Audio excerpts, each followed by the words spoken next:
Hi, Brian Lehrer here. Up next, Brian Lehrer Weekend. 3 of our favorite segments from the week packaged together for you to listen to on the weekend. So enjoy, and I'll see you back on the radio Monday at 10 a.m. on WNYC and WNYC.org.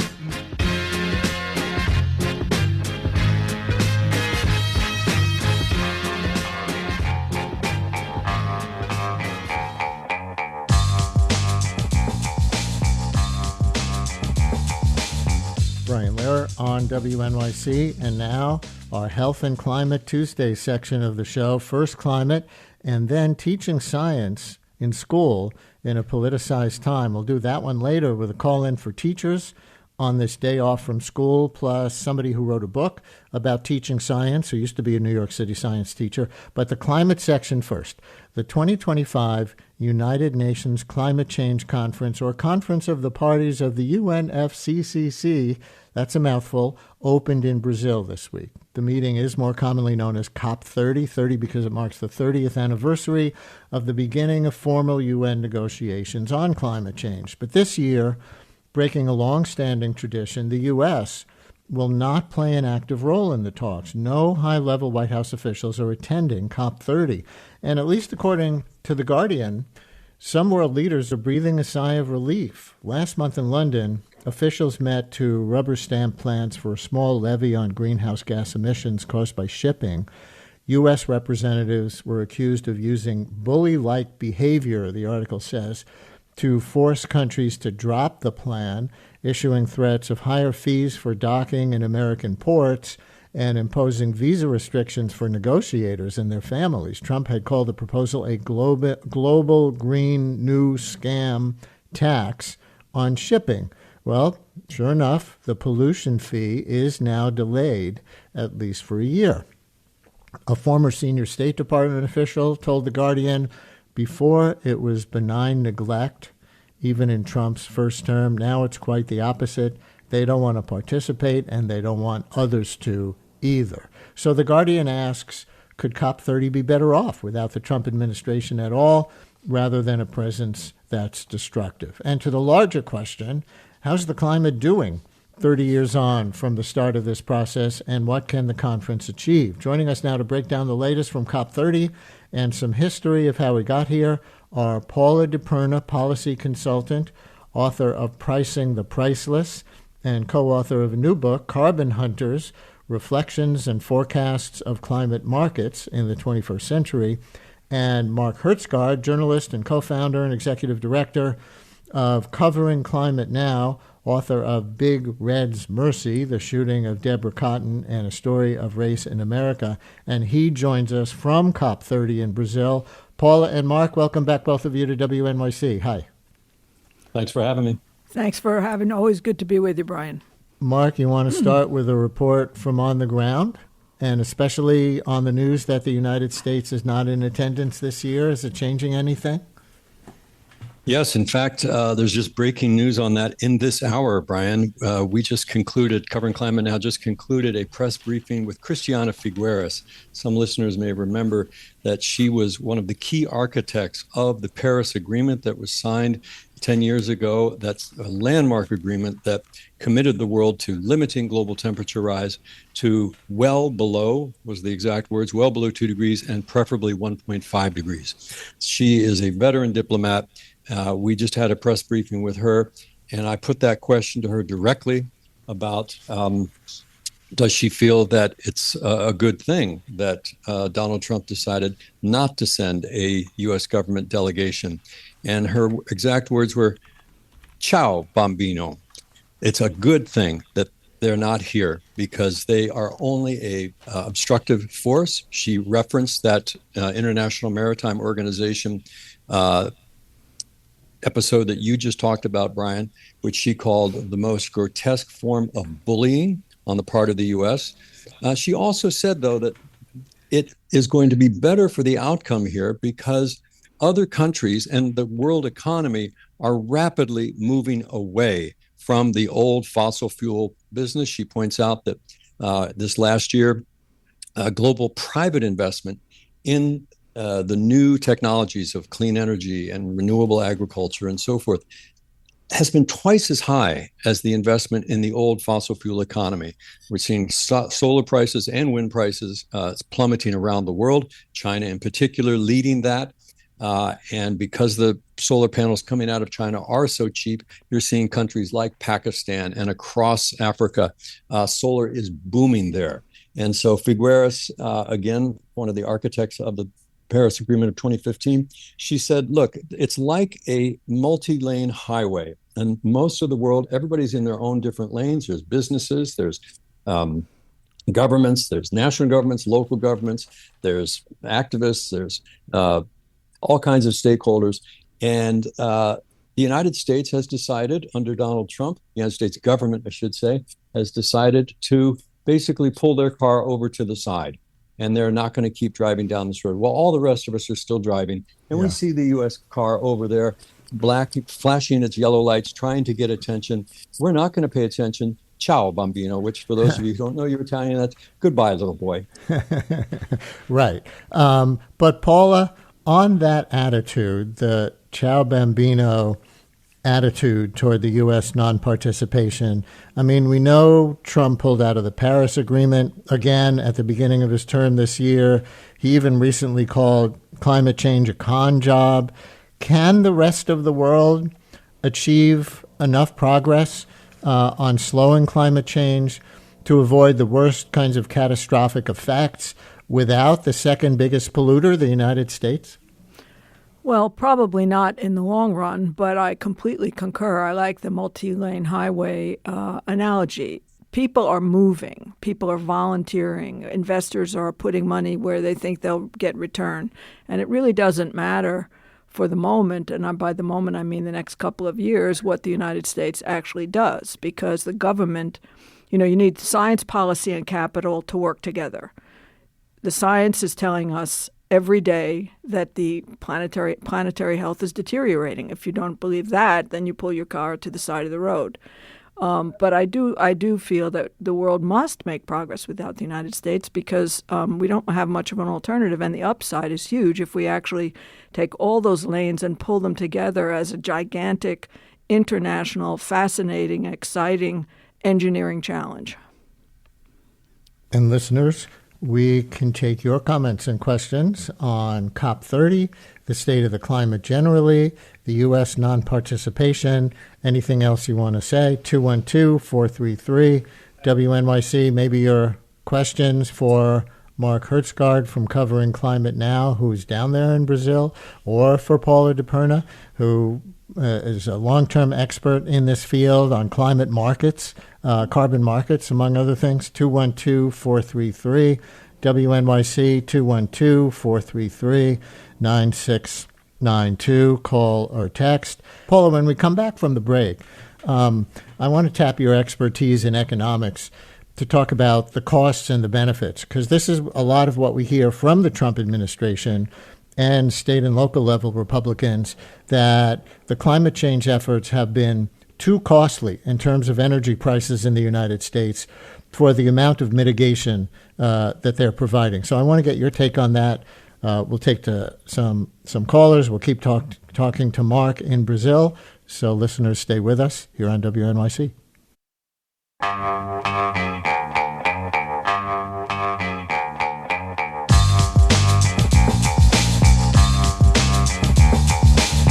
Brian Lehrer on WNYC as we continue in our Health and Climate Tuesday section of the show.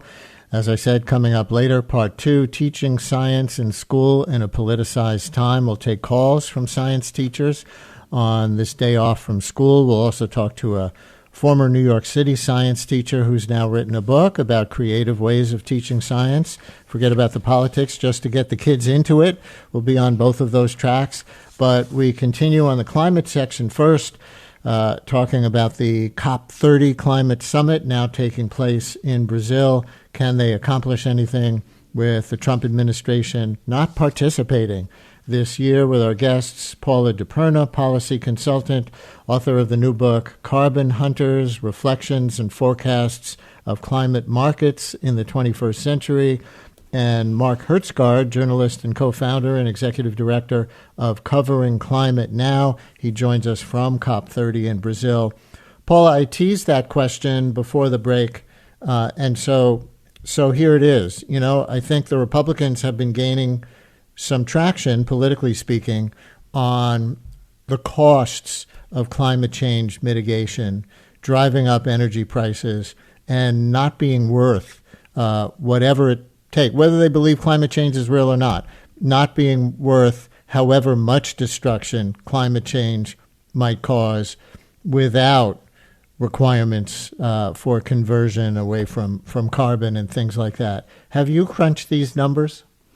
Well, I wish I was a number cruncher, but I try to crunch them. But I mean, at a generic level, you know, there's people throwing all kinds of numbers around. For example, $50 billion just in efficiency gains reported by companies in the last several years by taking on, you know, new efficiencies in their businesses. But the key thing, Brian, and for the people who are listening, is the word costs and what you're comparing. It's easy to say it's too expensive because the costs of not taking the problem in hand don't land on the macroeconomy. They land on the people whose roof blows off in a storm, like in Jamaica, or in the people who are trapped in the subway if the subways flood. That's where the costs are really being felt. And energy prices are a function of regulation, and probably poor regulation and possibly deregulation that has really no parallel relationship to the investments necessary or being made to mitigate climate change. I mean, there are people who say the whole gross development, the GDP is entirely 100% dependent on the work that nature is doing for free. So there's a huge unpaid cost there that we're not remunerating nature for pollination services, are we? We just eat the honey, we eat the vegetables, and nature just keeps laying on the work. And I like to say, you know, nature is the most exploited worker in the history of the world, if you look at it that way. So you're comparing, you know, the costs versus the benefits. You have to be comparing comparable elements there, and it's really irrelevant to say that the costs are too high. There is no cost. It's only one planet. The difficulty is those costs are being kicked around the economy, and they don't land, you know, where they should land. In other words, they don't land on the policymakers. They land on the people. And the people don't have a collective voice relative to mitigating those costs. So, you know, bottom line, there's a credit card, a national credit card, that nature issues, and we're way overdrawn on it right now. Mark, we have a caller with a question for you down there at COP30 at the conference in Brazil. Jean in Brooklyn, you're on WNYC. Hi, Jean. Hi. Thanks for taking my call. I just had a question. I've read that the states, a number of states, I don't remember how many, have sent a delegation of about 100 people to the conference, and I'm wondering if that makes any difference with respect to American participation or impact. Jean, thank you. Yeah, Mark. So if the Trump administration is not participating, are delegations from some of the 50 states?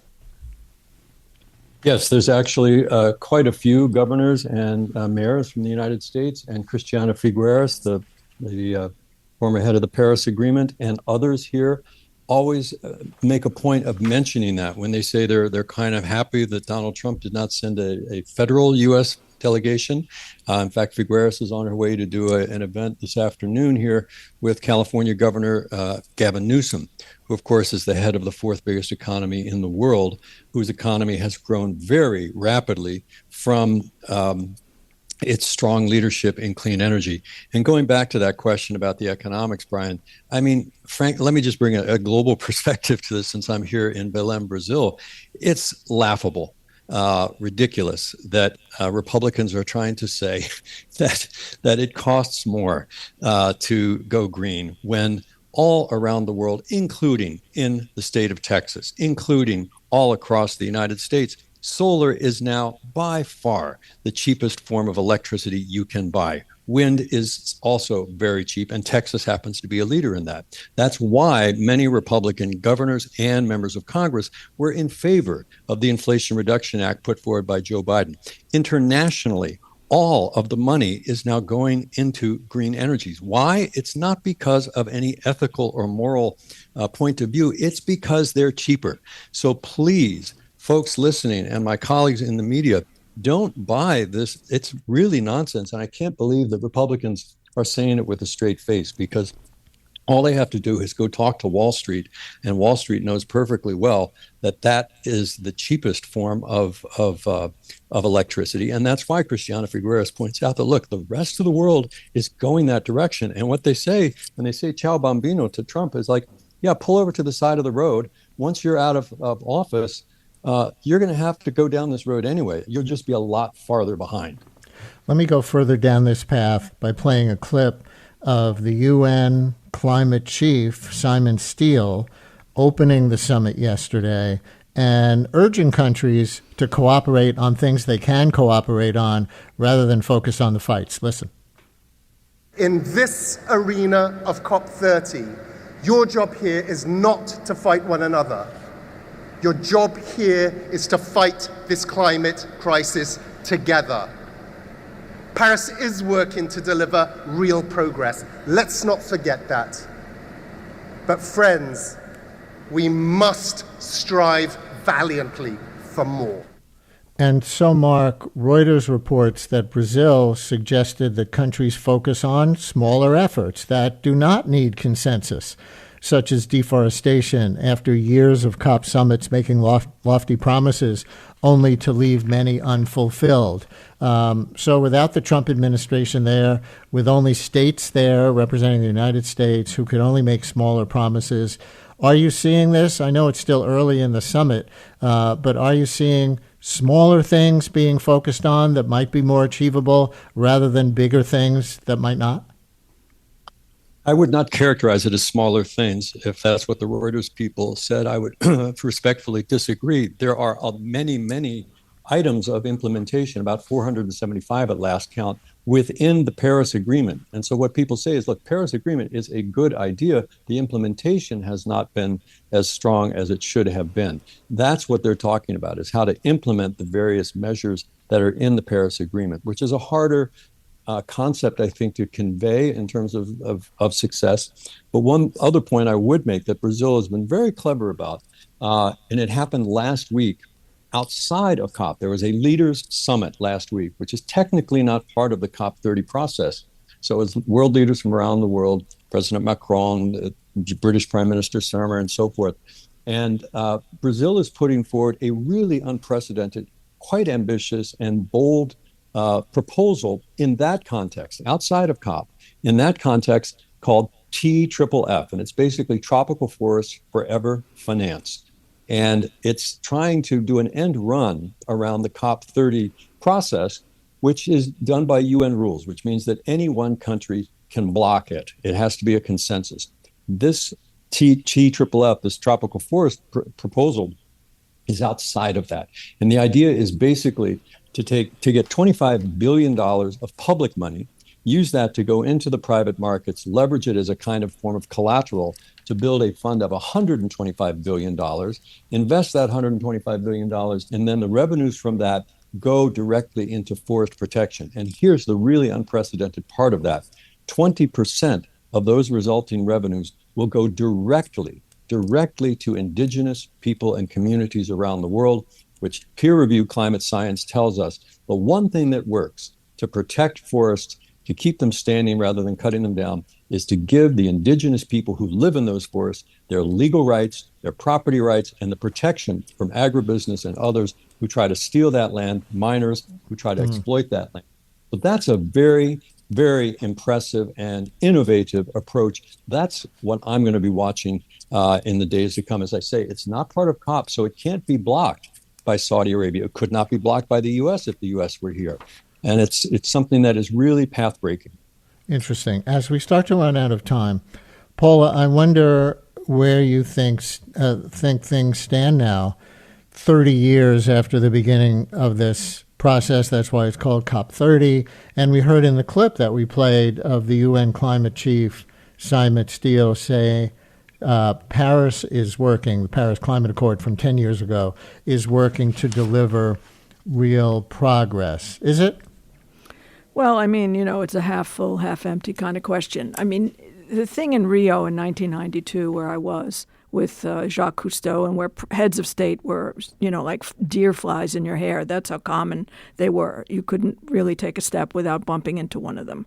It was a big idea. It was an exciting idea. It was fueled by public purpose, and it was coherent. There was a single goal. Emissions were going up. We have to bring them down. And the word implementation is very critical, because what's happened is, in trying to implement that original agreement that was launched in 92, and then the Paris Agreement, and now every year, 30 years, it is crazy that we've been at this for 30 plus years, and we don't have all that much to show. On the other hand, we have a lot to show for it, because it's a hard problem. And as I said earlier, it's become an engineering problem. It's like, think of it as, what goes up must go down. But when you want to go, say, on a diet, you think, okay, great, I'll lose some weight. Okay, how? Well, I'll cut calories. Okay, which kind? Oh, no carbs. Well, I like carbs.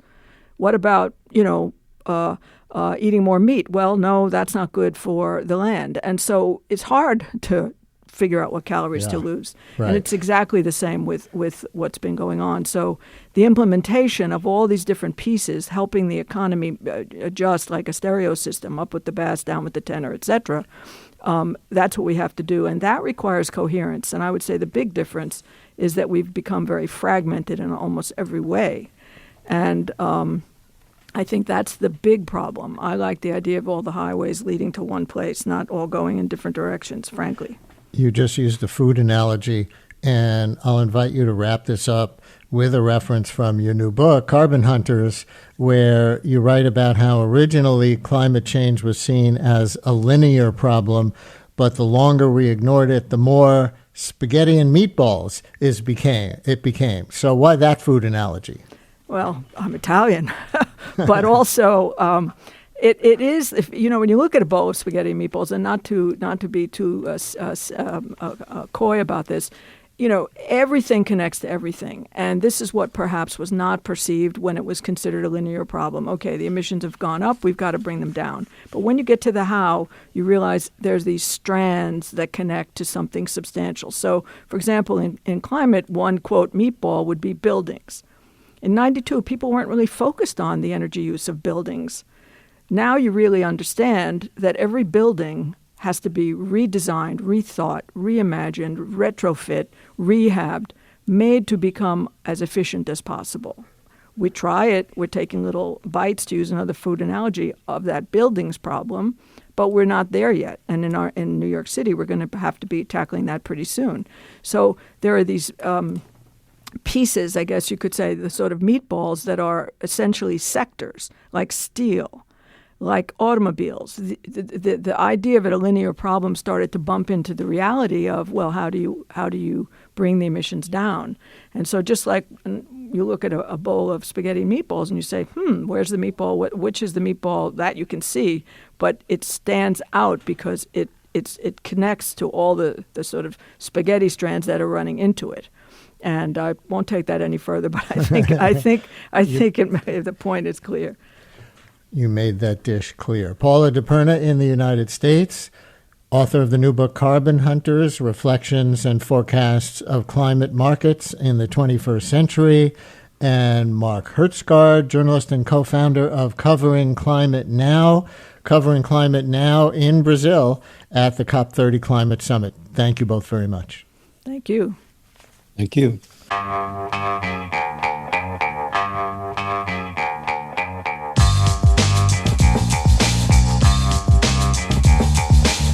Brian Lehrer on WNYC. Now we're going to talk about something many of you have probably felt in your own kitchens and definitely your own wallets these last few weeks and months, not to mention years. Food just costs more.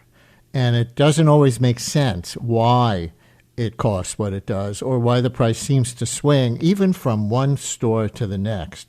So our colleagues at WNYC and Gothamist are reporting on this from two angles now. First, their Price of Groceries project, where they've been tracking everything from beef to milk to avocados across dozens of stores in all 5 boroughs. This is a New York City project, finding, for instance, that at the same time an avocado was going for $2.69 at a Park Slope market, you could get 4 for $1 in Flushing. And second, as SNAP recipients waited for delayed benefits during the government shutdown and are still waiting, many neighborhood grocers saw sales drop by as much as 25%. Also, a cutback on orders, and they lowered prices just to move food off the shelves, and in some cases even paid out of pocket to help regulars get enough to eat. The Trump administration was actually trying to stop them from doing that, as we talked about on the show previously. So we are joined now by the reporters behind that work, Karen Yee, who covers homelessness and poverty at WNYC and Gothamist, and Joe Hong, WNYC and Gothamist investigative data reporter. We'll talk about what they're finding, how the cost of groceries gets set in New York City, and what the SNAP interruption has revealed about the fragility of our food economy. Karen and Joe, thanks so much for this reporting. Great to have you on the show today. Hi. Hey, Brian. Hey, Brian. And listeners, because so many of you have your own grocery aisle strategies, no doubt, we're going to invite you on behalf of Joe and Karen to help report this story. Your tips and tricks for eating and grocery shopping affordably right now, whether you're a SNAP recipient or not.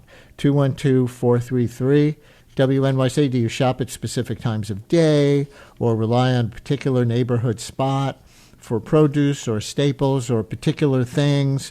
Do you go from one store because you know they have the cheapest whatever to another store because you know they have the cheapest avocados, to use the example? And where have you seen the price of groceries swing the most? Is it between two local stores? Is it between 2 weeks of the month? Whatever you want to report. Or ask Joe and Karen a question. 212-433 WNYC, 212-433-9692. And let's start with you, Joe, as the data reporter. What's the clearest pattern you've seen in how food prices move in New York City? Yeah, so across the city, we haven't seen a huge spike or anything since we started tracking these prices in July. But I guess what's been interesting is looking at, the price of a basket of items that we've been tracking in, a neighborhood like Park Slope versus tracking the same basket of items in a neighborhood like Brownsville, Brooklyn. We see that in there's a food town in Park Slope where a basket of items is $35, and then there's like a C town in Brownsville where the same basket is $33. That might not seem like a huge difference, but the neighborhoods are vastly different. Compare Park Slope, which has a child poverty rate of 9%, and Brownsville has a child poverty rate of 44%. So, shopping in these low-income neighborhoods isn't always going to be cheaper. Karen, you want to add anything to that? Maybe the avocado example in your story is relevant, or wherever you want to start? Yeah, I think what I would add to what Joe's saying is, I think we started this project in July hoping for one clear answer, right? One simple answer, why are grocery prices increasing so much and what really determines what you pay at checkout. And I think we're realizing that the food ecosystem in New York is so fractured and so complicated. But it also, the way grocers set prices has been really secretive. We sort of have had a hard time breaking into that and getting grocers to tell us, what determines how you set your price of avocados, what determines how much you have customers pay for a tub of mayo, which in some places can be $13. And it's it seems to be more art than science, right? It's a little bit of gut. It's a little bit of what can my customers afford? How much did I pay for this? What can my community afford, whether it's lower income or higher income? And then you have sort of these David and Goliath, right? You have these smaller mom and pop stores that really can't compete with the Aldis and the Whole Foods that can just have much more purchasing power to buy things in bulk and get better deals and then offer those deals to their customers. And so it is sort of this complicated infrastructure that we're learning about and realizing, so much goes into these products when you pull it off your shelf. But we have kind of learned to understand how grocers make their profit. And I think for the consumer, it sort of can help you understand maybe what items you should buy at what kinds of stores and when. So would the example that Joe was giving a minute ago about it being more expensive in many ways to shop in a low-income area than a high-income area of Brooklyn. Is it an apples-to-apples comparison, an avocado-to-avocado comparison? That is one place, more populated by bodegas, which wouldn't have that economy of scale, as compared to chains of whatever kind, whether it's Whole Foods and Aldi's or Gristedes or Seatown or whatever it is. Are you looking apples to apples in that respect?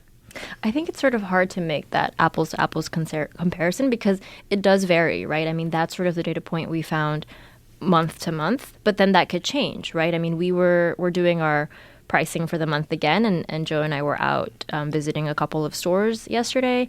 And so it sort of fluctuates because, again, it depends on that grocer, right? And so a lot of the grocers we spoke to because of SNAP are telling us, listen, we had to drop our prices because meats and produce, they have an expiration date. And if people aren't buying, like we make our profit by volume, right? Because they can't necessarily make their profit off of more premium items, right? Like sea moss or pink pineapple or ribeye, right? Where they can sort of upcharge a bit. The way they make their money is by selling a lot very quickly. And when they don't do that, they just have to sort of lose profit just to get it out the door, but be able to keep the customer. And that sort of calculation happens almost on like a daily, weekly basis. And so, it's sort of hard to extrapolate that and sort of make a blanket statement across the board for all stores in all sorts of neighborhoods for all months. Don in Brooklyn has an observation about shopping in the city. Don, you're on WNYC. Hello. Hi, yeah. When I go to the store, I'll see a sale. I put the item in my hand, and then I look closer, and the sign, it says must buy two. And I just like to buy one. I don't want to buy two. And so as a result, I can't take advantage of the sale. I noticed it with certain stores. There's a store, I guess I can say the name because I heard someone say Food Town. In Park Slope, again, there's Associate and there's Key Food. And Associate doesn't have that policy. If you want to buy just one, they're going to charge you that price for just one item. And maybe it doesn't make it that big of a difference, but if you're buying a lot of groceries, it can add up. Don, thank you very much. Does that strike a chord in any way, Karen? I mean, I think it's standard in so many kinds of sales that if you buy in bulk, you get a cheaper rate per. Yeah, absolutely. And I think the logic behind that is that grocers are sort of trying to clear out inventory, right? I mean, something else we've heard is, particularly in New York City. I mean, New York City actually is interesting because there's not a monopoly here. In other states, Walmart or Wegmans maybe own 60 to 70% of grocery stores. In New York City, no grocer, no company owns more than 10% of stores here. And so it is a very diverse marketplace. But we know rents are very expensive in New York City. And storage, a lot of grocers don't have the storage space. They cannot hold lots of quantities of items for a long time. And so I think the sort of motivating factor behind that is to sort of clear inventory, get it out so they can bring in the next item, maybe at a better deal, maybe for them, right, at a better price for them. And so I think that's sort of why you see it when you see these sales. It's like, 3 for $5, right, for Goya beans or avocados for $1. Jane in Long Island City, you're on WNYC. Hi, Jane. Hi. Thank you for taking my call. Can you hear me well? Yes. Okay. So in my neighborhood in Long Island City, we have a few supermarkets, and I use Fairlife milk. It costs $7.99. If I walk 12 minutes away to Target, it is $4.99. So there are 3 supermarkets in our little area, like 5 minutes between each other, and they all charge $7.99 for the Fairlife. So I'm thinking, how much of a profit are they making on the same item that is $3 cheaper, just a 12-minute walk away? Yeah, and that's if they're paying the same for it. Joe Hong, as the data guy here, do you have anything on that? Yeah, I mean, I can't speak to that example, but something like milk we've seen, the prices are pretty stable across the months. I don't know, Karen, do you have anything to add? Yeah, I mean, I think that's sort of what we've discovered, that there is this divide between these like larger corporations like Target and these sort of smaller mom and pop grocers, where you do see these price differentials because Target can buy in bulk, right? They can buy Fairlife milk and get a much better deal. Like they're dealing directly with the distributor, buying these items in bulk, and then they can sort of sell it at a lower price for the customer. These mom and pop stores, I don't know what store, if you mentioned, that sells it at $7.99, but it seems like several stores are around this price point. They're just one store, right? And so they're buying maybe a couple of crates of milk. They're not buying truckloads. So they don't get as good of a deal. But I will say, I think, something Joe and I have learned is like there is this misconception because when we go to the store, we get outraged when we see milk for almost $8. We get mad at the grocery store owner, right? But they're sort of the last line of defense, right? Like they're not really making huge profits off of this, right? I mean, most grocers make 1% profit if it's a neighborhood in a lower income area, even less than that. And oftentimes they're selling things at a loss. Yeah. One thing I will add to that, like one surprising example has been Whole Foods, which has this reputation of being sort of a premium, expensive grocery store. Because they buy in bulk, they're able to offer lower prices. And so, among the stores we've been tracking 20 across the city, they fall kind of in the middle. And so because they design these contracts with suppliers, they are able to set prices long beforehand, and they're less susceptible to sort of these market fluctuations. And Joe, didn't you go to Hunts Point to talk to wholesalers and get that perspective on what feeds the prices at the retail level? Yeah, totally. And Karen used the phrase earlier, it's more art than science, and that also applies to Hunts Point. You go there and these owners, these buyers from independent grocery stores are there, and it's real-time negotiation for prices, right? And going back to the Whole Foods example, they're agreeing to a price months beforehand. So if there's like a bad storm or something like that affects the supply of avocados, let's say, Whole Foods might sort of be insulated from that. But with Hunts Point, there's sort of more of an immediate connection to sort of these fluctuations and natural disasters, things like that. And so, yeah, it's a real sort of like living, breathing organism, this whole supply chain. And Karen, I want to turn to SNAP, because when the delay hit from the government shutdown, some grocers told you their sales dropped by as much as 25%. What were they seeing on the ground, both in foot traffic and in customers' ability to buy food? And what should that tell everybody else who may not be on SNAP and may not think about it all that much? Absolutely. I mean, I think, even for grocers, so grocery stores, many of them, SNAP dollars you can really use in one place, right, which is food stores. And so the biggest beneficiaries of the SNAP program are really grocery stores and bodegas. A lot of grocery stores, half of their sales, up to 85%, we've heard in some neighborhoods like in Mont Haven, they rely on SNAP dollars. And so when you have 85% of your sales, 85% of your customers not having access to that money, that's going to hurt your business. And so what grocers were telling us is, they saw a dip, 20 to 25% drop in sales.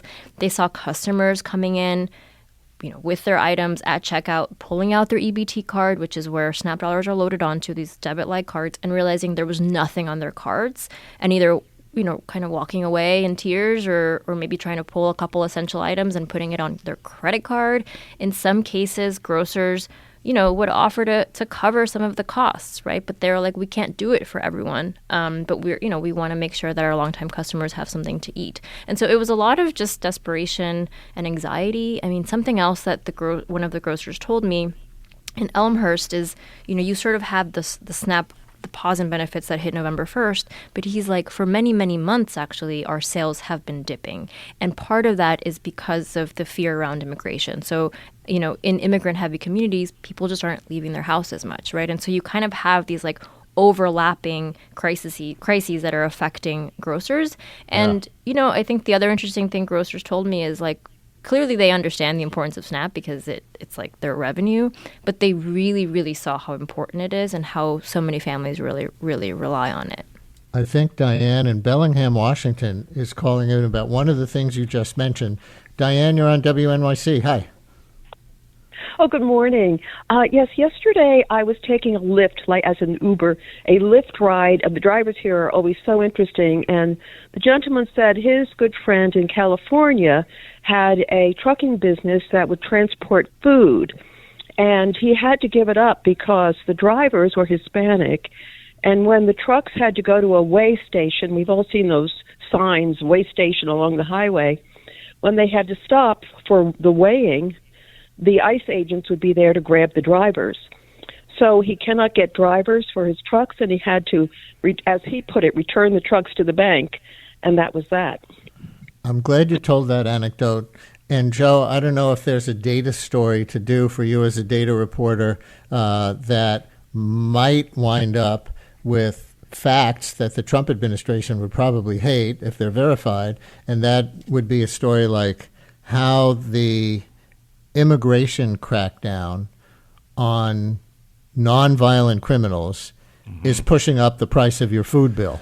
No, totally. And this really resonates with what we heard from wholesalers at Hunts Point. You know, they said labor is really one of the highest costs for them. And these truck drivers, right, if they are feeling under threat and they need to be replaced, that I could totally see that having an impact on the greater ecosystem. Before you both go, actually, let me sneak in one more here about another caller's speculation about what may be pushing up grocery prices recently in the city in particular, in Manhattan in particular. Tina in Harlem, you're on WNYC. Hi, Tina. We've just got about 20 seconds for you, so right to it.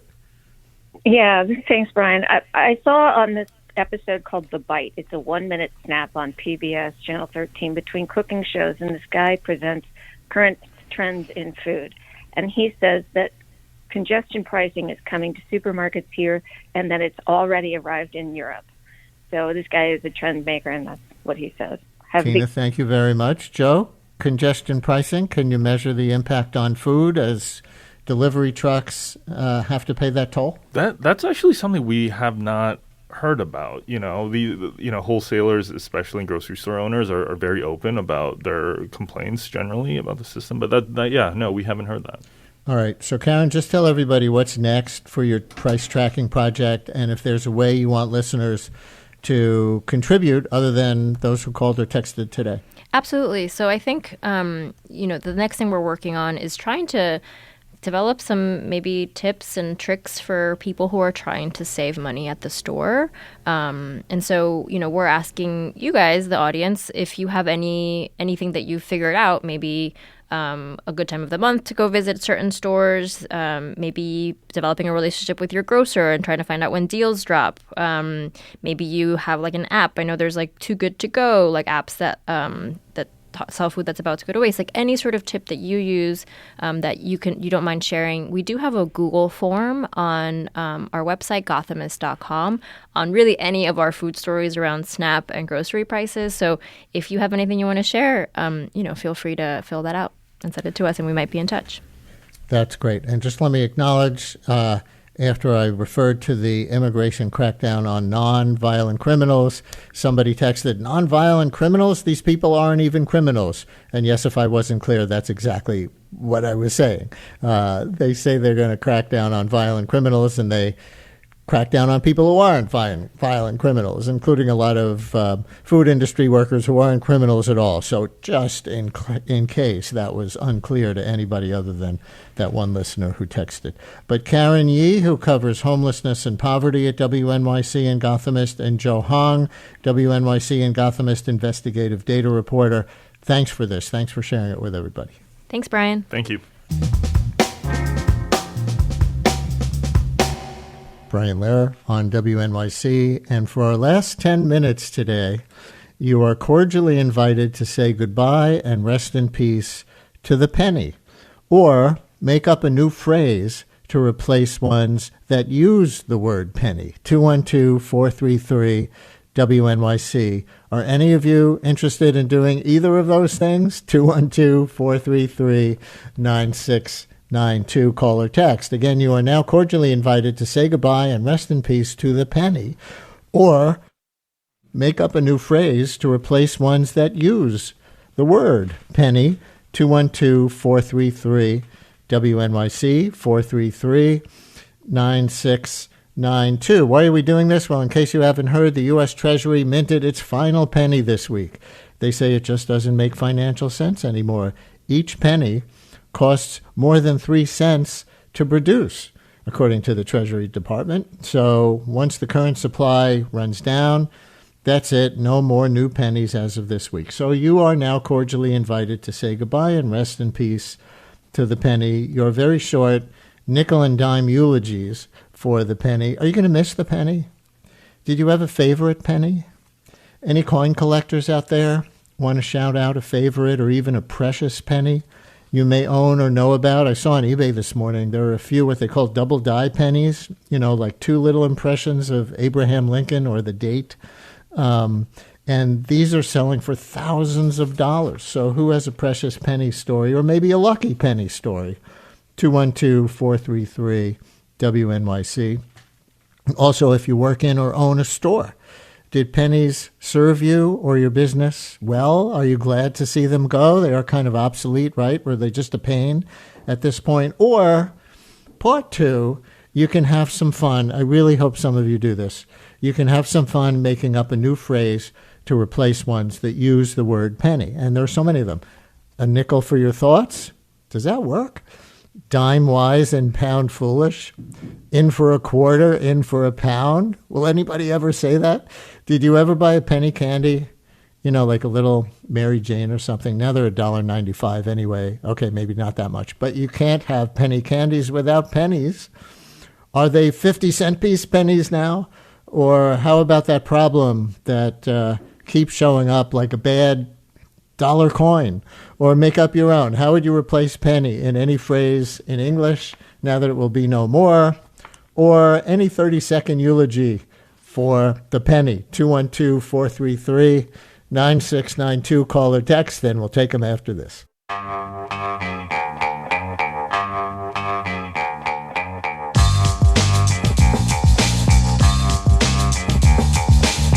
Brian Lehrer on WNYC. Now to your short eulogies for the penny or your new phrases that would replace ones that have the word penny.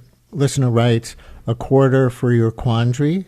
A lot of people are going to the crypto here. A Bitcoin saved is a Bitcoin earned. Bill in Larchmont has one. You're on WNYC. Hi, Bill. Hey, Brian. Glad to talk to you. Yeah, I just thought it would be nice if you could sing or I could sing. Every time it rains, nothing from heaven. Because there are no pennies. You did it. Thank you very much. Charles in Manhattan, you're on WNYC. Hi, Charles. Thank you very much. I just wanted to say, saying goodbye to Lincoln's coin of color. It's kind of like England saying we're down to our last shilling. Oh, that's really interesting. Because I hadn't even thought about the color of the penny, that copper color, which makes it different from any other coin, which I guess all the others are silver, huh? Totally. So it's the Lincoln coin of color. Thank you for that. Arthur in the Florida Panhandle, you're on WNYC. Hi, Arthur. Oh, my goodness. Long time caller, first time get through. So, penny saved, but penny saved is $1 earned. Penny Lane, the Beatles tune. Penny Lane, the Beatles are going to have to rename that album. It's going to be Quarter Lane. Does that work? Quarter Lane, right. And then pennies for UNICEF. I remember as a child collecting pennies for UNICEF. And then what was the last one? It slips my mind. I don't want to. Those are good, Arthur. Thank you. Thank you very much. Let's go to Dino in the East Village. You're on WNYC. Hi, Dino. Hi, Brian. You got the best show on radio. Oh. I'm calling because I'll mourn the loss of the penny because I believe it's been the hardest working coin ever. It's collected billions of dollars in revenues for the government by being used to collect sales tax whenever I buy anything. So I'll miss the penny. And I just want to say farewell and thanks for a job well done over all the years. Thank you very much. Listener writes, when I heard at the beginning of the year that there was an intent to discontinue the penny. I began collecting a penny from every single year that it was in production from 1909 to 2025. So far, the oldest one I found is from 1918, but it's hard to find pennies predating the 1960s for my collection. Well, good luck finishing the set. They are still going to be out there for a while. James in Lindenhurst, you're on WNYC. Hi, James. Hi, Brian. I agree. Best show on radio. The term penniless used to refer to someone who had nothing. Now, I guess we're all penniless. We are all penniless. That's right. Now, listener texts, see a penny, pick it up. This is another phrase. See a penny, pick it up. All day long you'll have good luck. R.I.P. to the penny. Rest in peace to the penny and our luck, writes that listener. John in Westport wants to pick up on the Beatles' Penny Lane reference. John, you're on WNYC. Hello. Hi, I think Paul and Ringo are going to have to remaster that into Anthony Lane. Anthony Lane. Well, somebody's going to get political here. I should have known, given this show, somebody's going to get political on this sort of non-political segment. Robert in the Bronx, you're on WNYC. Hi, Robert. Hi, Brian. I listen to your program every day if I can. And my contribution is a penny is not worth any of... If you spent a penny for Mr. Trump's thoughts, you'd be overcharged. Yes, I know you messed it up, but I know what you were trying to do. A penny for your thoughts. You're trying to say if you paid a penny for Trump's thoughts, you'd be overcharged. I get it. Call us again. Danny in Tribeca has a penny story, I think. Hi, Danny. Hi. Wow, so great to hear your voice. I've been a long time listener. Yeah, my father used to count pennies all the time. That was his thing. He's passed now, but my partner and I were trying to think of a name to name our dog, and we came up with Penny. And he said it, and I just started crying, and I was like, "Yep, that's the right name." You're going to rename the dog? Oh no, her name is Penny. That's it. Rename it now. Yeah. No, I don't think so. No, it's for the memory of his hobby. But that's funny. Thank you very much. Hank in Fort Lee, you're on WNYC. Hey, Brian. I'm wondering what's going to happen with the penny arcades. Yeah, I think it already costs $3.50, doesn't it? Yeah, you probably have to get one of those cards, those pay-for cards. So, Thank you very much. And one last one in a text, because you can't keep a punster down. The end of the penny marks the end of common sense. Thanks for listening to Brian Lehrer Weekend. We're back on the radio Monday morning at 10 a.m. In the meantime, follow us on Blue Sky at The Brian Lehrer Show, where there's always a conversation 24/7.